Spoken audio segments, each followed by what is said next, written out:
Have you ever eaten McDonald's French fries? Of course you have. Have you ever seen a Shasti daisy with the gold interior and the white petals around it? Beautiful little flower. Have you ever had a pluot, which is a cross between an apricot and a plum? Of course you have. All these things that I've just mentioned were developed by one guy here in Santa Rosa, Luther Burbank. Okay, Burbank was born in 1846 in Massachusetts. When he was a relatively young guy, 18, 20 years old, he came out to Santa Rosa, out to the West Coast to make his fortune. It was not unusual at that time for young men to want to strike out west, where the opportunities seemed limitless and life could be sort of wild and exciting. And he was no exception. He was interested in plant science, though, but there wasn't a lot of plant science around at that time. The ideas of Charles Darwin, about survival and the fittest and evolution were still relatively new and were being discussed more in religious circles than academic circles. But some of his ideas struck Luther Burbank, and when he came out to California, he came north from San Francisco, where he stayed for a little while, and he arrived in Santa Rosa, and he called it God's chosen country because of the climate and the beauty and the long growing season and relatively frost and freeze free. He purchased 4 acres of land in what's now downtown Santa Rosa. He had trucked in about 200 carts of horse dung, worked it into the fields, and had probably the most fertile 4 acres in probably California. And he set about experimenting with plants and different varieties. The thing is, before 1930, and this was 4 years after Burbank died in 1926, there was no patents available on plant material. If you developed a new variety of plant, then, well, you developed it, but anybody could then use that for their own material gain. So he never got the benefit of becoming rich from some of his ideas. He sold a lot of his things dirt cheap, like the russet potato and the russet Burbank potato and some other things, but he didn't care about money, right? He was another guy that only went to elementary school, another one of what we would consider a lightly educated American that went on to achieve great things. His fame was such that in 1930, after his death, Congress passed the Plant Patent Act, which allowed plant developers to actually patent their genetic creations and their new breeds and crossbreeds. And Luther Burbank's wife was smart enough to rush off into the patent office and get a lot of his things patented. So good on her. So that was his second wife. So we'll be going over there today. He was famous enough to be featured on a postage stamp. He was also famous enough that I believe in 1915, as we'll see today, Thomas Edison and Harvey Firestone came north to visit him here in Santa Rosa, and I think Henry Ford might have come up with them too, and I'll show you a photo of that later today. So we'll have some fun, and we'll see some interesting stuff. We'll learn a little bit of history, and you get to see your Rosie girl in an educational setting. Okay, so let's have some fun today. We're now in downtown Santa Rosa, across the street from what's known as Juilliard Park, and about 2 blocks south of the financial district. And as I pan to my right, you will see the exterior of the carriage house and a partial view of the home of Luther A. Burbank, as well as his very famous glass greenhouse. Let's head inside and take a look around. This is open every day of the year with easy public access. You can see the memorial fountain up ahead. And it's certainly not anywhere near what would be considered peak season for viewing here at the grounds, but they're always very lovely. We never really get hard freezes in Santa Rosa, and that's one of the reasons that Burbank was drawn to Santa Rosa, because of the wonderful climate. If we do get frost, it's usually only of the 30-35 degree variety. It rarely gets even into the upper 20s at night, and as a result we can grow citrus and a lot of other things here that you can't grow, palm trees and other things in other areas of the country. And Burbank took advantage of that with the long growing season, and we will actually work our way around. But I wanted you to have a view here. They're starting to put in the pansies for the season, and in another month this place will be absolutely vivid with color. There's an early daffodil of spring, and it is February 27th, 2013. So it's a very lovely grounds. It's probably a bit smaller than the original 4 acres. It's in a very urban area in what's called the Burbank Gardens neighborhood, and very lovely. We'll now make our way up here, and all along the way are varieties. This whole place is just planted with varieties and things from his hand, the things that he developed. I think the greenhouse will probably be open today, although I'm not sure. We'll go into the carriage house and we'll pick up some literature that describes some of the more interesting points. There are audio tours, and you can imagine just looking, you really never see a greenhouse like this in America. And this is circa 1880s, 1870s greenhouse, and it's all big, thick sheets of glass just layered over top of each other in sort of a Dutch colonial sort of style. And you can imagine there's a tremendous amount of upkeep and maintenance for a greenhouse like that, and that's inside or where a lot of his experiments were done. Luther Burbank's experiments were done, and we can get a little peek in the door and through the glass here. And the glass is not real clean, but it's all original, so we'll probably be able to get a better view from the other side as we work our way around. It is a lovely day. It's probably about 65 degrees. There aren't a lot of people around. We're now at the side of the home, the house, and this is all original from the 1880s, and beautiful grounds.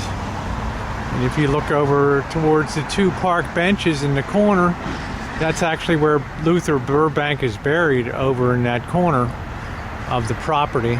And they don't want to give people the exact location, but it's definitely in that corner of the property. So it's a modest home that he lived in. He was not a person taken with money. He was sort of like a Thomas Edison. He was more concerned with spending time in the laboratory and in the greenhouse, inventing and developing plant species. Money did not have a huge attraction to him, which is typical of people that are struck by genius, and particularly a lot of Americans. It's not money. Money is not the motivator. It's the joy of discovery and the thrill of doing. We can see some of the early spring plants have already gone through their cycle. Some camellia there, pink camellia. And in the spring, summer, and fall, the rose gardens are absolutely spectacular out here. So it is late. It is late in the winter here. It's actually our spring, because we really don't have much of a winter here in Santa Rosa. But over here would be the rose gardens, and there's just every kind of rose garden under the sun that you can imagine here. You can see a very famous, very large tree here. It doesn't have any leaves on it. It's called the Paradox walnut tree, because until Luther Burbank started experiments with walnut trees, they were very slow growing and took forever to get to grow to a height that they were usable. So he did some genetic crossbreeding and other things, and he developed this walnut tree that became very fast growing. It was called a paradox walnut tree, because although walnut trees were not known to be fast growing, the variety that he developed was a paradox, because it did grow very quickly. So that's one of his works that he experimented with. And the grounds are just totally lovely over here. And I really can't wait until we're a little more into springtime, when everything just explodes with color over here, because it really is a thing of beauty. But we'll come around. There's some cherry trees that he developed. We'll be able to see the cactus today. There's medicinal herbs over here in this garden. And I don't think he did too much with herbs, but they try to keep some modern and some more current plant species in here. And this is some gardens that they plant with all the different varieties. This is a lily family, and this goes on to explain the type of work that he did with lilies, because they were very popular in the 1890s, and we associate them with funeral homes and things like that. But at that time, they were an extremely popular plant. Burbank was one of the first ones to do a multi-variety tree, the same species like a cherry tree, but it would have 4 different varieties grafted on it. And this is one of his. This is a quince tree, actually, and if you've never had a quince, it's like a hard apple, and it has to be boiled or baked to make it edible, which is one reason why quince have never really caught on, although they do make a very fine jelly, a quince jelly. But over here is the cherry tree that he developed. It's a multi-graft cherry tree, and he introduced about 10 cherry varieties between 1900 and 1914. And this tree has at least 4 different varieties of cherries on it, and they all come to fruit and flower and fruit at the same time. So nobody had ever tried to graft different varieties of the same species on the same rootstock, and he was one of the, if not the first, to do that. If we look over here behind me, and wow, what an explosively huge cactus plant this is. And this is actually one single cactus, and it was Burbank's development, the spineless cactus. We all know cactus has needles and sharp needles that keep animals from eating it, but Burbank actually developed a variety that does not have any needles on it, or they're super small ones, and they're certainly not big enough to prevent an animal from eating it. But you can see the massive size of that he thought he was really onto something quite an idea at that time, when he thought this would be good for low water areas where they have a lot of cactus and things that cattle and things could graze on it and fatten themselves up. But it was an idea that just never caught on. And the important takeaway is not all of Burbank's work was successful, and you can't really see it now, but we're journeying over to an area of the garden where they've planted what's called the white raspberry, or it may be a blackberry, I'm not quite sure. But to his idea, blackberries, when you worked with them, they stained the hand, and they created stains on clothes and things. And he thought, gee, what a great idea to come out and develop a strain of the blackberry that you could put into pies that would be really tasty, and yet would have no, wouldn't create stains, wouldn't stain the teeth, wouldn't stain the hands. In theory, it sounds like a great idea, right? I mean, it sounds like a wonderful idea, but in practical fact, as you and I both know, we eat with our eyes first. And, if it looks unappealing to the eye, you've already sent a signal to the stomach that it's probably not going to be very good. And that is the plant that is over in the corner there, and we'll see that in a minute. I did not want to pass up a chance to see its early season. This is probably Burbank's most famous creation, the Shasta daisy. And they are absolutely beautiful. They have the yellow interior with the white petals. And this one's slightly past its bloom stage, but there'll be plenty more out here. But florists to this day consider this one of the best daisies to use in arrangements because it has the long stem and the leaves can be cut off, and it holds up very well in vases, and it looks beautiful in flower arrangements. So that was probably one of his most famous developments. And over here we can see also the thornless blackberry, a blackberry variety that people would be able to pick them without tearing up their hands all the time, because as you well know, blackberries are a very thorny and invasive species, and they're very difficult to handle when you're picking. And as you'll see later this season, when I go to make a pie, my hands will get all prickled up picking wild blackberries, but it's worth it. And here we come to the white blackberry, which they discuss here, one of Burbank's most unusual developments, the white fruited blackberry. But the public preferred colorful pies. But even today they considered his genetic work an amazing feat of genetic manipulation.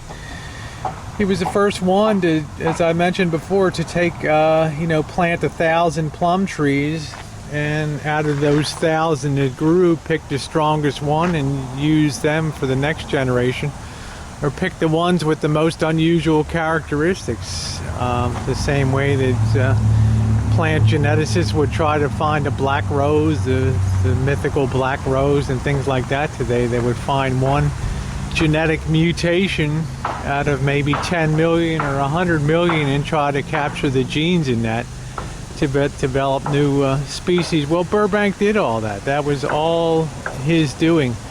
He lived a modest life in Santa Rosa here. He never had any children. He was married twice. He married a very young gal the second time through. I think she was in her 20s when they married. And there's a lot of really cool stuff to see over here that highlights his life. I don't think the carriage house is open. But there is his second wife, and she looks relatively young. They married in 1916, and that gives you an idea of what Burbank looked like. But here's what I was telling you, that Thomas Edison and Henry Ford came up to visit Luther Burbank in 1915, and it was quite a stir in town, as you can imagine, because these were truly great Americans. I mentioned Firestone, but he came up at a later date, but we all know Henry Ford and certainly Thomas Edison. But this is how big Burbank was in his day. I mean, he was certainly known by most school children and studied in school by that time. And this shows some of the Burbank potato that he developed, and the Santa Rosa plum, which I have planted in my garden, Gold Ridge apple, hybrid sunflowers, the plum cot, which was a mix between a plum and an apricot, just all types of different, just so many things, poppies, California poppy, just so many things, hybrid strawberries that could stand up to the cold. It just went on and on. The Shasta daisy that we know, and it was just absolutely amazing the amount of work that he accomplished. And I think he has over 100 varieties that he had developed, and this shows a view from 1935 of the property. And of course, he was dead at that time, but the junior college, the Santa Rosa Junior College, was actually managing it. But it's something I would encourage you to come up and see. Burbank is a member of the National Inventors Hall of Fame, and it's just another great sight to see here in Santa Rosa. So come up sometime and enjoy the spectacular weather. It's great year round. There's a lot of history. We haven't even touched on Charles Schultz, the creator of peanuts and long time resident of Santa Rosa. Just a lot to see up here in Northern California, and particularly in the North Bay. So maybe sometime you'll have a chance to come up and visit and take in a little cool history. I hope you enjoyed this mini tour today as much as I did taking you around. The Burbank Gardens are a really spectacular part of my hometown, And it always seems in the hottest days of the summer, when it can easily get to 100 degrees here, it always seems 10 degrees cooler than everywhere else. So I will be back later, probably in a month or so, when all of the flowers are in full bloom.